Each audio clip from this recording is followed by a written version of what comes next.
Rupee network நண்பர்கள் அனைவருக்கும் வணக்கம். டிஸ்க்ளைமர்: இந்த வீடியோ ஃபுல்லாகவே எஜுகேஷனல் பர்பஸ்க்காக கிரியேட் செய்யப்பட்டது. இதில் எந்த ஒரு பங்கையும் வாங்குங்க அல்லது வித்துருங்கன்னு நாங்கள் ஸ்டாக் ரெக்கமெண்டேஷன்ஸோ டிப்ஸோ கொடுப்பது கிடையாது. நான் செவி ரிஜிஸ்டர்ட் அட்வைசரும் கிடையாது. இன்னைக்கு நம்ம பார்க்க போகிற வீடியோ பிஎஸ்சி பாம்பே ஸ்டாக் எக்ஸ்சேஞ்சுடைய அனாலிசிஸ் என்ன அப்படிங்கிறத பார்ப்போம். இந்த பங்குல இருக்கிற சாதகமான விஷயம் என்ன, பாதகமான விஷயம் என்ன, இவங்களுடைய பங்குதாரர்களுக்கு எவ்வளவு இது வரைக்கும் வருவாய் ஈட்டி கொடுத்துருக்கு, மொத்தம் எவ்வளவு பங்குதாரர்கள் இருக்காங்க, இன்னும் பல்வேறு விஷயங்களை நம்ம எல்லாமே ரிசர்ச் பண்ண போகிறோம். இதெல்லாம் பார்க்கறதுக்கு முன்னாடி நம்ம சேனலை நீங்கள் இப்போ தான் பார்க்குறீங்க அப்படின்னா இந்த வீடியோக்கு ஒரு லைக் பண்ணிவிட்டு நம்ம சேனலை சப்ஸ்கிரைப் பண்ண மறக்காதீங்க. ஃபர்ஸ்ட் ஒன், இவங்களுடைய ஸ்டார்டிங் அப்படின்னு பார்த்தீங்கன்னா 1875 ஸ்டார்ட் பண்ணுறாங்க. இந்த ஆசியாவுடைய மிகப்பெரிய ஸ்டாக் எக்ஸ்சேஞ்சாக உருவெடுத்து வர்றதான் இந்த பிஎஸ்சி அப்படிங்கிறது. அண்ட் இவங்களுடைய பெர்மனன்ட் பில்டிங் 1930 பாம்பேயில் ஸ்டார்ட் பண்ணுறாங்க. இவங்களுடைய பெரிய அளவில் இப்போ வரைக்கும் அந்த பில்டிங் பெரிய அளவில் பேசப்பட்டுக்கிட்டு தான் இருக்குது.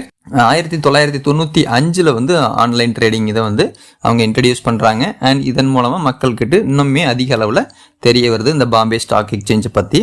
அண்ட் இவங்களுடைய முக்கியமான விஷயம் என்ன அப்படின்னு பார்த்தீங்கன்னா, இந்த பாம்பே ஸ்டாக் எக்ஸ்சேஞ்சை பிஎஸ்சியில் லிஸ்ட் பண்ணுறாங்க. 2017 ஆண்டு பிஎஸ்சி ஷேர் லிஸ்ட் பண்ணது 2017. Global recognition. இந்த குளோபல் ரெகனைசேஷன் அப்படின்னாவே இதில் என்ன விஷயம் அப்படின்னு பார்த்தீங்கன்னா, பிஎஸ்சி சென்செக்ஸ் அப்படிங்கிற குறியீடு அப்படின்னாவே மோஸ்ட்லி எல்லா டிவிகள்லையும் நீங்கள் பார்த்துருப்பீங்க.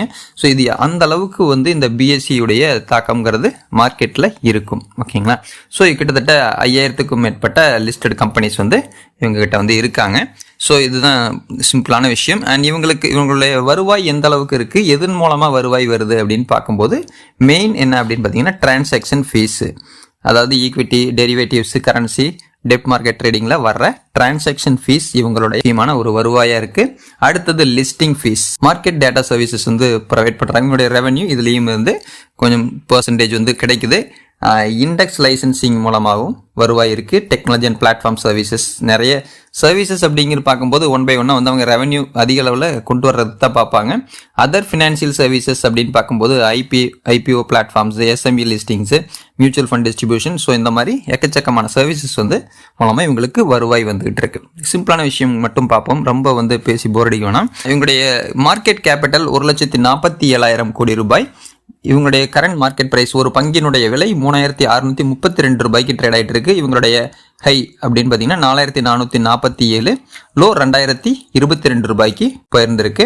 ஸ்டாக் பிஇ ரேஷியோ 59, நல்ல வேல்யூ. Book value 164. சரி, இவங்களுடைய ரெவன்யூ அப்படின்னு பார்க்கும்போது ஸ்டெப் பை ஸ்டெப்பாக க்ரோ ஆகிருக்கணும். எந்த ஒரு பங்கை நம்ம வாங்குற மாதிரி இருந்தாலும் ஸ்டெப் பை ஸ்டெப்பாக க்ரோ ஆயிருக்கா அப்படிங்கிறத பார்க்கணும். அந்த வரிசையில் பார்க்கும்போது நல்லாவே க்ரோ ஆயிருக்கு. 743 கோடியிலிருந்து 924 கோடி, 1592 கோடி. 2025 பார்த்தீங்கன்னா 3212 கோடி. லாஸ்ட்டாக 2026 5124 கோடி வரைக்கும் இவங்க ரெவன்யூ எடுத்திருக்காங்க. சரி, ரெவன்யூ எடுத்துட்டாங்க. நெட் ப்ராஃபிட் எந்த அளவுக்கு இருக்குது அப்படின்னு பார்க்கும்போது 2022 180 கோடி, 2023 கொஞ்சம் குறைஞ்சு 156 கோடி ஆகுது. எகெயின் டெவலப் ஆகிட்டு 2025 1234 கோடி, 2027 மிகப்பெரிய ஒரு ஏர்னிங்ஸ்னு சொல்லணும். 2421 கோடி ரூபாய் நெட் ப்ராஃபிட் எடுத்திருக்காங்க. ஸோ இது வரைக்கும் எல்லாமே பாசிட்டிவான விஷயங்களா போயிட்டு இருக்கு பிஎஸ்சி ஷேரை பொறுத்த வரைக்கும். அடுத்த இயர்னிங் பெர் ஷேருமே ஸ்டெப் பை ஸ்டெப்பாக ஏற்ற இறக்கங்கள் இருக்கு. பட் இருந்தாலுமே 2024 56 இருந்தது, 2025 96, இப்போ 2020 பார்த்தீங்கன்னா 60 இருக்கு. இதில் எதுவுமே நெகட்டிவாக சொல்ற மாதிரியான ஒரு விஷயங்கள் இல்லை. ரிட்டர்ன் ஆன் ஈக்விட்டி அப்படின்னு பார்த்தீங்கன்னா 2025 29.9, 2026 37.4 இருக்கு. ஸோ ஓரளவுக்கு எல்லாமே நல்ல வேல்யூவில் தான் இருந்துகிட்டு இருக்கு. ஒஸ்ட்டுன்னு சொல்கிற மாதிரியான வேல்யூ எதுவும் இல்லை. அடுத்தது டிவிடெண்டுக்கு வருவோம். ஏன்னா சிலர் பார்த்தீங்கன்னா சில பங்கினுடைய விலைக்காகவும் வாங்குவாங்க, டிவிடெண்டும் வேணும்னு எதிர்பார்ப்பாங்க. ஸோ அப்படி இருக்கும்போது இவங்களுடைய டிவிடெண்ட் ஈல்டுங்கிறது ஒரு ஆவரேஜ் லெவல் தான். அண்ட் ஆர்ஓசிஇ 58 இருக்கு, நல்ல வேல்யூ. ஆர்ஓஇங்குமே 44% இருக்குது, இதுவும் பெஸ்ட் வேல்யூன்னு தான் சொல்லணும். ஃபேஸ் வேல்யூ 2 இருக்குது. ப்ராஃபிட் ஆஃப்டர் டேக்ஸ் லாஸ்ட் பார்த்தீங்கன்னா 2485 கோடி ரூபாய். சரி, இந்த டிவிடெண்ட் சொன்னோம் இல்லைங்களா, எவ்வளோ கொடுத்துருக்காங்க அப்படிங்கிற ஒரு ஹிஸ்ட்ரி பார்க்கணும்ல. 2023 பார்த்தீங்கன்னா 12 ரூபாய் கொடுத்துருக்காங்க ஒரு பங்கிற்கு டிவிடெண்டாக. 14 ஜூன் 2024 15 ரூபாய், மே 2025 ஸ்பெஷல் டிவிடெண்டாக 5 ரூபாயும் அண்ட் ஃபைனல் டிவிடெண்டாக 18 ரூபாயும் கொடுத்துருக்காங்க. அதிக அளவில் 2025 கொடுத்துருக்காங்க. 2026 ஃபைனல் டிவிடெண்டாக 10 ரூபாய் கொடுத்துருக்காங்க ரீசெண்டாக ஜூலையில். ஸோ இதுதான் இவங்களுடைய டிவிடெண்ட் ஹிஸ்ட்ரி. ஸோ இதுவுமே ஏதோ ஒரு அளவுக்கு டிவிடெண்ட்டுமே ஏற்றுக்கிற மாதிரியான லெவலில் தான் இருந்துகிட்டு இருக்குது, பெரிய அளவில் இல்லை. இவங்களுடைய கடன் விகிதங்கள், எந்த ஒரு நிறுவனமாக இருந்தாலும் கடன் விகிதம் இருக்கா அப்படின்னு பார்க்கணும், இல்லைன்னா அந்த நிறுவனத்தையே பெரிய அளவில் பாதிக்கக்கூடும். ஸோ அப்படி பார்க்கும்போது இவங்களுடைய டெப்ட் அப்படிங்கிறது 0 அப்படிங்கிறாங்க. ரொம்ப ரொம்ப கம்மியான ஒரு வேல்யூ, 0.02 crore தான் வந்து டெப்ட் இருக்குங்கிறாங்க. And return on equity 44, earning per share நம்ம ஆல்ரெடி பார்த்துட்டோம் 61. சரி, CAGRங்கிறது ஸ்டாக்குடைய இது வேல்யூ வந்து நம்ம எப்பவுமே பார்ப்போம். அப்படி பார்க்கும்போது 5 வருஷத்தில் 95%, 3 வருஷத்தில் 146%, அண்ட் 1 இயரில் 42%. அடுத்தது ரிட்டர்ன் ஆன் ஈக்விட்டி, இது வரைக்கும் பார்த்த CAGR எல்லாமே சாட்டிஸ்ஃபைடான ஒரு வேல்யூவில் தான் இருந்துகிட்டு இருக்கு. இப்போ இது வரைக்கும் நடந்துகிட்டு இருக்கிறதா நான் சொல்கிறேன். ஃபியூச்சரில் இப்படி போகுங்கிறதுக்கு நம்ம எந்த ஒரு விஷயமும் கேரண்டியும் நம்ம சொல்லலை. ரிட்டர்ன் ஆன் ஈக்விட்டி 10 வருஷத்தில் 20%, 5 வருஷத்தில் 28, 3 வருஷத்தில் 36, லாஸ்ட் இயரில் 45, எல்லாமே ஒரு நல்ல வேல்யூவான ஒரு விஷயத்துல தான் போயிட்டு இருக்கு. இவங்களுடைய இன்வெஸ்டர்ஸ் வந்து எப்படி இருக்காங்கன்னு பார்க்கணும். ஏன்னா ப்ரமோட்டர்ஸ் வந்து இதில் கிடையாது. ஃபாரின் இன்வெஸ்டர்ஸ் வந்து பார்த்தீங்கன்னா 17% இருந்தது, 19 இருக்கு. எகெயின் டெவலப் ஆகிட்டு இப்போ ஜூன் 2026 21% இருக்காங்க.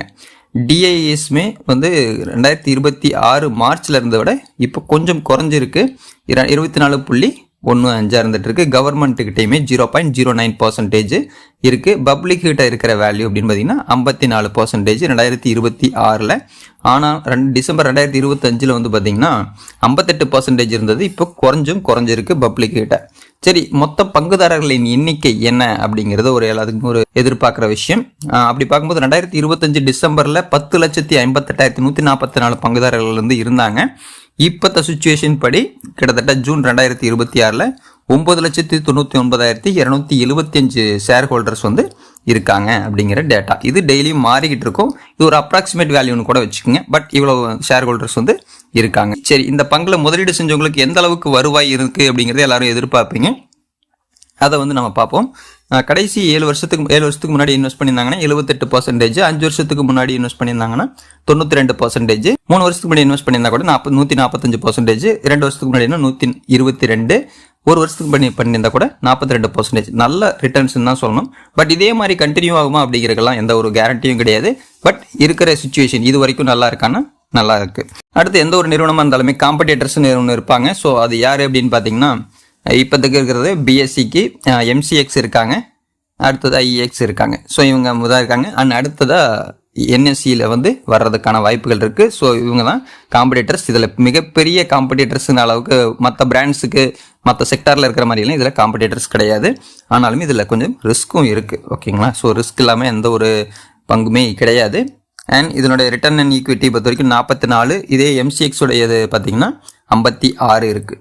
ஸோ இதுதான் சுச்சுவேஷனு. சரி, இதில் இருக்கிற அட்வான்டேஜஸ் அண்ட் டிஸ்அட்வான்டேஜஸ், சாதகமான விஷயங்கள் என்ன, பாதகமான விஷயங்கள் என்னங்கிறத பார்ப்போம். சாதகமான விஷயம்னா ஒரு நிறுவனத்துக்கு கடன் இருக்கக்கூடாதுன்னு நம்ம எதிர்பார்ப்போம். ஸோ இதில் வந்து 100% டெப்ட் ஃப்ரீயாக தான் இருந்துகிட்டு இருக்கு. ஏதோ மிக குறுகிய சின்ன அளவில் ஒரு இருக்கலாம். பட் இது வந்து ஒரு பெரிய விஷயமா பார்க்கப்படலை. அடுத்தது நல்ல ரிசல்ட்ஸ் வந்து கொடுத்துருக்காங்க. CAGRமே வந்து கடைசி 5 வருஷத்தில் 68.4% கொடுத்துருக்காங்க. இது எல்லாமே நல்ல விஷயம் தான். அண்ட் அடுத்தது ரிட்டர்ன் ஆன் ஈக்விட்டியுமே கடைசி 3 வருஷத்தில் 35% கொடுத்துருக்காங்க. டிவிடெண்ட் பே அவுட் 22% சொல்கிறாங்க. ஸோ இது வந்து எனக்கு ஓரளவுக்கு சாட்டிஸ்ஃபைடு கிடையாது. பட் இருந்தாலுமே மோசம்னு சொல்ல முடியாது. ஓகேங்களா? Average level. மற்ற எல்லாமே வந்து நல்லா இருக்கு. டிஸ்அட்வான்டேஜஸ், ஒரு நெகட்டிவான விஷயம் அப்படின்னு பார்த்தீங்கன்னா, இந்த பங்கினுடைய விலை புக் வேல்யூவோட அதிகமாக ட்ரேட் ஆகிட்டு இருக்கு. ஸோ விலை உயர்வாக இருக்குதுங்கிற மாதிரியான ஒரு சுச்சுவேஷனில் இருக்குது. ஸோ இந்த பங்கை வாங்குற மாதிரி இருந்துச்சுன்னா ப்ராப்பரான செபி ரிஜிஸ்டர்ட் அட்வைசர்ட்டையோ அல்லது ப்ராப்பரான அனலிஸ்ட்டையோ கான்டாக்ட் பண்ணிட்டு பண்ணுங்க, அல்லது உங்களுடைய ஓன் அனாலிசிஸ் அப்படிங்கிறது இருக்கட்டும். ஸோ இதுதான் வந்து உங்களுக்கு சேஃபு. சும்மா வந்து ஒரு பங்கு நல்லா இருக்குது அப்படிங்கிறக்காக நம்ம ஹையில் போய் பை பண்ணிட்டோம்னாலுமே ரிஸ்க்காக போயிடும். ஸோ அதுதான் சொல்ல வரேன். அடுத்தது எந்த பங்கை பற்றின அனாலிசிஸ் வேணும் அப்படிங்கிறதையும் கமெண்ட்டில் பதிவு பண்ணுங்கள். மீண்டும் அடுத்த வீடியோவில் சந்திக்கலாம். நன்றி, வணக்கம்.